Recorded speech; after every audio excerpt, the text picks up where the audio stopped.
Welcome to this video. In this video, we continue our discussion on solutions of Dirac equation. So, to give a brief review of the previous video, what we did was we took the Dirac equation I gamma mu del mu minus m times psi of x equal to 0. And then what we did is we used a solution of the form of UA, UB, where UA is UA will belong to Hilbert space of 2 dimension, that is a qubit, and UB also belongs to the same Hilbert space, and they have some sort of a momentum dependence, and we wrote times e power minus I p0 x0 minus the p vector and x vector, where this entire thing is the p dot x on Minkowski space. Now after we put this ansatz here and calculated a few lines, what we saw is that we got equations that particularly were of the form of,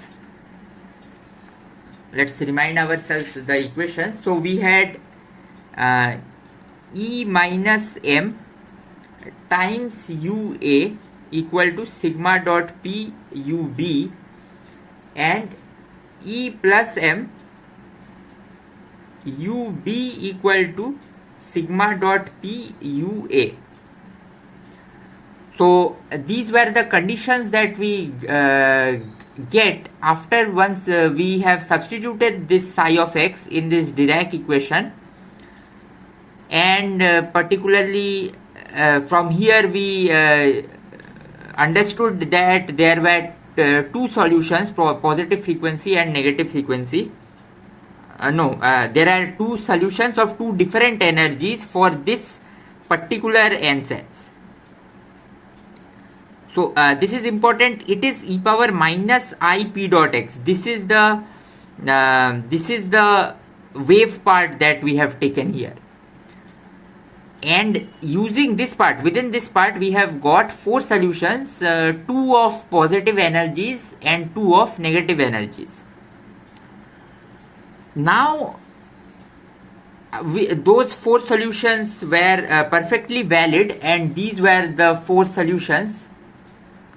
You can see 1, 2, 3 and 4, where P plus is a eigenstate of a spin operator oriented along the momentum direction of the particle, if we think about these things as particles.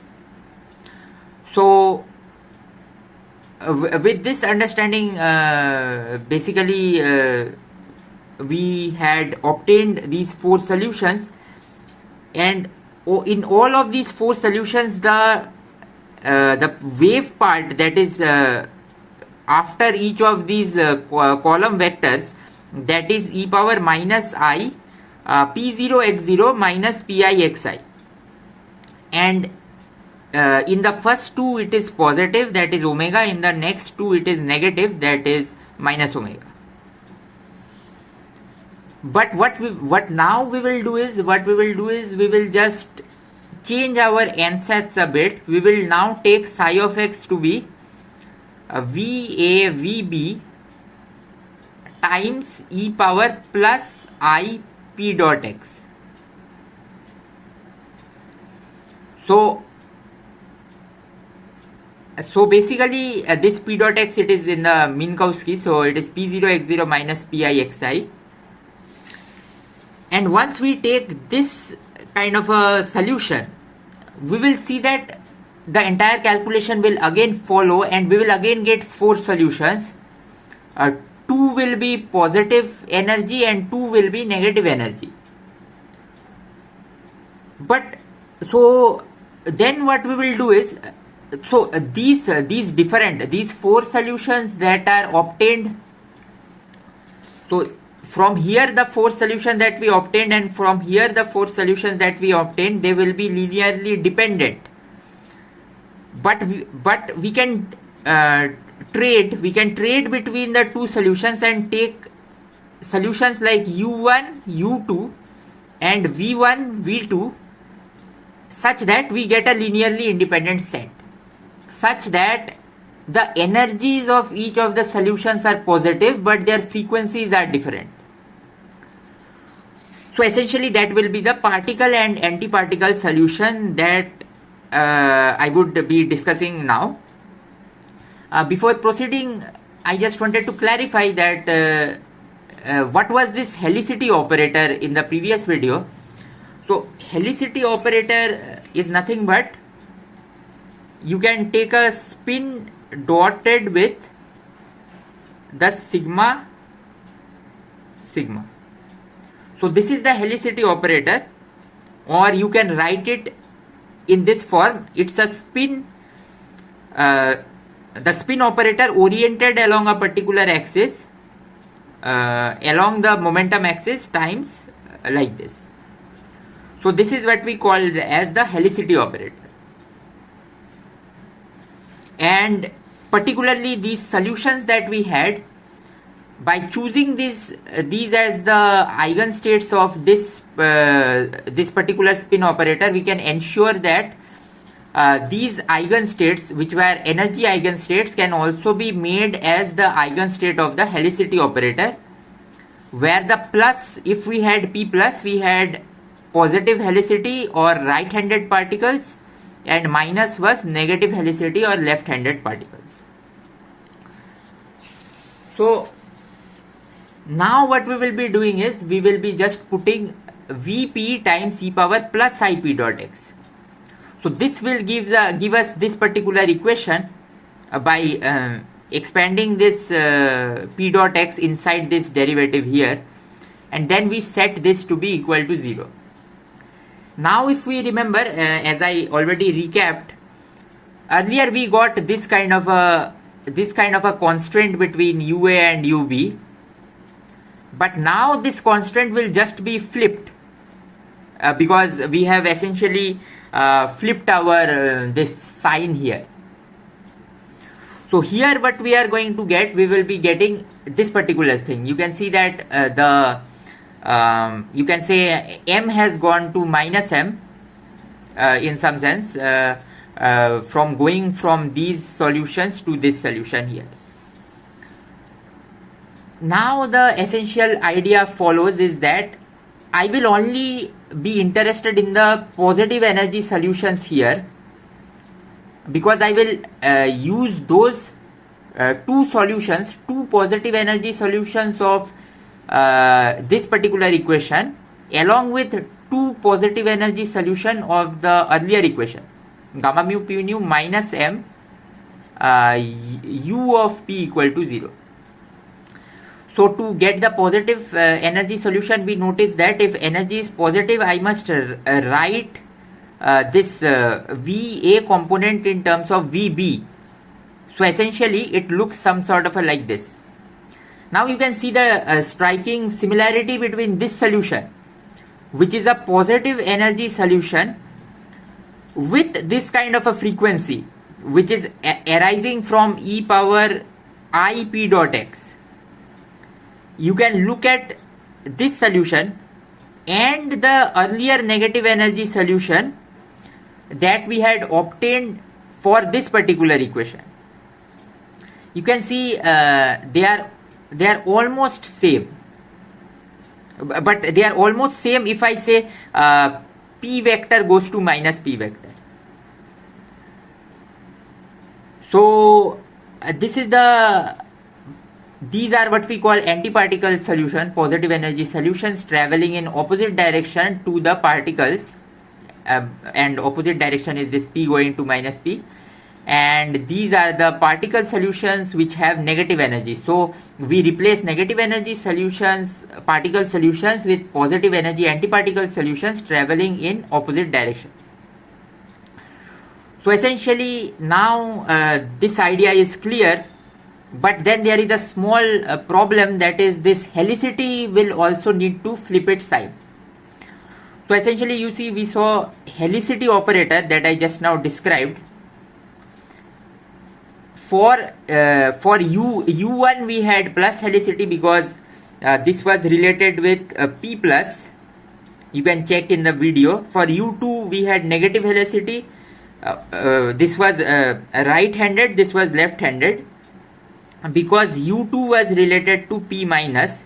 Similarly, u3 was related to p plus and we had positive helicity, and u4 negative helicity. But now from going to particle to antiparticle, we say that antiparticles will have opposite helicity to that of particles.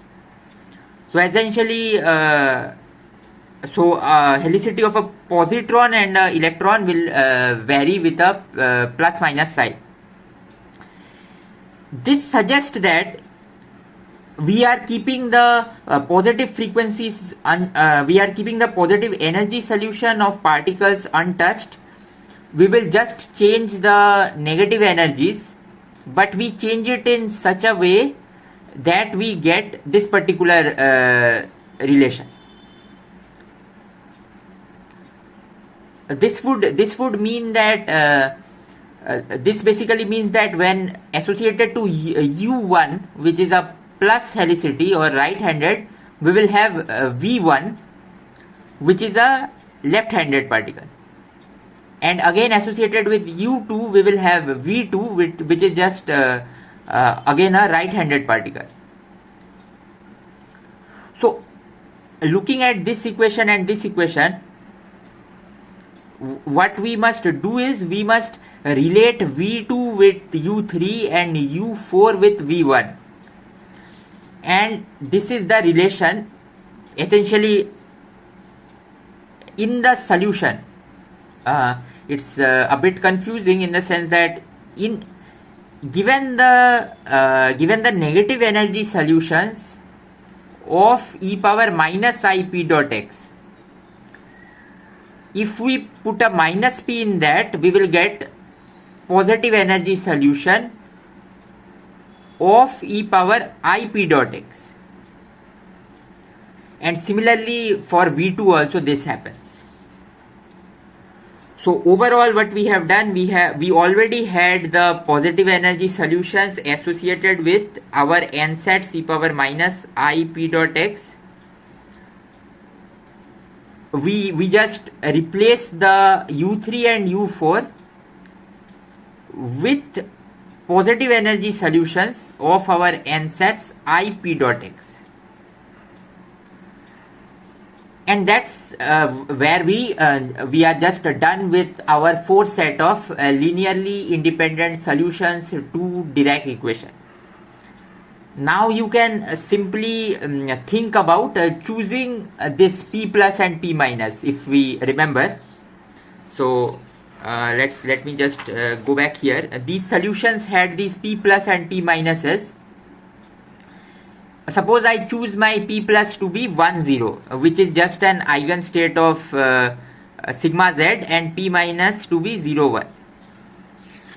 It's like working in the computational basis. So then what we get is, we get these four solutions, as you can see. So observe that here I have the associated frequency as minus I omega t, and here I have I omega t. So we are done with the Dirac equation. That's all for this video. We saw these particle and antiparticle solutions. In the next video I will be talking about how we can take a solution. These solutions are valid for any momentum p, but what we could have done is we could have taken a solution that was valid for a particle at rest, and then we could have simply applied a boost, because we know how this Dirac bispinner, they changes under Lorentz transformation by the representation of these groups. So we will use that in the next video.